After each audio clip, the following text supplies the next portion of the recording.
What's going on? That's John Lee, the current champ. He's never been defeated. Holds awesome records, including the fastest kill. Welcome back to Thinking Critical. This is Wes as usual. Today I'm going to review J. Ishiro Finney's excellent graphic novel, War Kaiju. This graphic novel was originally funded through a Kickstarter campaign and was recently offered on a J. Ishiro Finney book package through Indiegogo as well. Part historical fiction, part political satire, Finney weaves many genres in his book and provides a great experience for fans of kaiju, Cold War drama, and sci-fi alike. The opening disclaimer lets readers know they're in for a fun ride. Any likeness to known monsters, celebrities, and political figures, living or dead, is purely intentional and used for the purposes of homage and parody. You get the sense that J. Ishiro is not only a fan of kaiju, but Mystery Science Theater, X-Files, and all type of political mockery as well. Patrick McAvoy is the artist and displays his chops across a variety of styles and helps breathe life into a wonderfully sarcastic, bombastic story. McAvoy uses multiple styles throughout the book, but most is illustrated with these spectacular pieces. These visuals are reminiscent of Alex Ross to me, and are delivered in a realistic manner. Although some of the art could be described as whimsical, McAvoy's artwork tends to play the role of straight man to Finney's more over-the-top satirical writing. J. Ishiro is able to interweave cool layouts, getting as much mileage from McAvoy's artwork throughout the book, and utilizes its non-traditional dimensions, 6x9 inches well. There are plenty of designs that pay homage to classic kaiju like Godzilla, Mothra, Mechagodzilla, and many more, but McAvoy gets to create plenty of original characters like this wonderful kaiju bunny as well. The book does include plenty of illustrations layered within an ongoing interview by the book's main two characters. Some readers may find this a bit off-putting, but it didn't detract from my enjoyment of the book. In fact, the use of an interview manuscript allows Finney to provide more story plot while still keeping the page count to a manageable level. Like I previously mentioned, McAvoy uses many art styles throughout the book, including this ode to 1940 and 50s comic strips. They're often used for flashbacks and other forms of parody. I personally found them to be enjoyable, and they are often used to deliver some of the better jokes in the book. I can't really find any fault in the art. It's of the highest quality throughout the novel, and I give it an overall rating of 5 out of 5.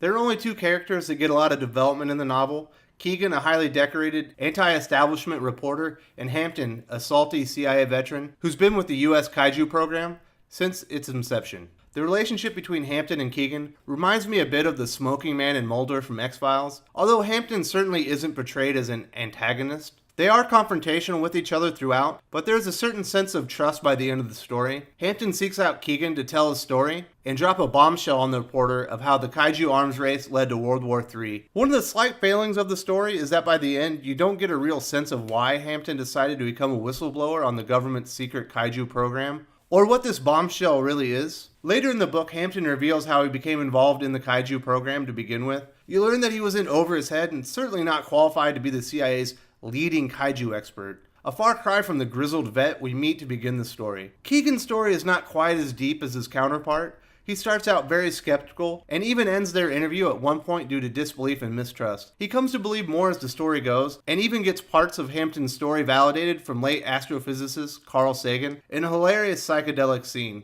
The characterization is great throughout, but is lacking just slightly, and I'll score it a 4.5 out of 5. The plot overall is a multi-genre tale blending J. Ishiro's love of kaiju cinema, like classic Godzilla films, and Cold War satire like Dr. Strangelove. The use of the interwoven traditional novel elements and interview manuscripts causes War Kaiju to read a bit slower than most graphic novels, but when you're reading something this fun, it doesn't feel off-putting in the least. The book starts out aboard the Enola Gay, as it's about to deliver its faithful payload over World War II Japan. They are, of course, getting ready to drop a spectacular new weapon codenamed Fat Man. In this historical fiction, this is not the debut of the devastating nuclear bomb, but the introduction of kaiju warfare on Tokyo, Japan. Hampton notes that they were hoping Ryujin, the name the Japanese give the King of Beasts, would scare the Japanese into surrender, but he turned out to be much more devastating.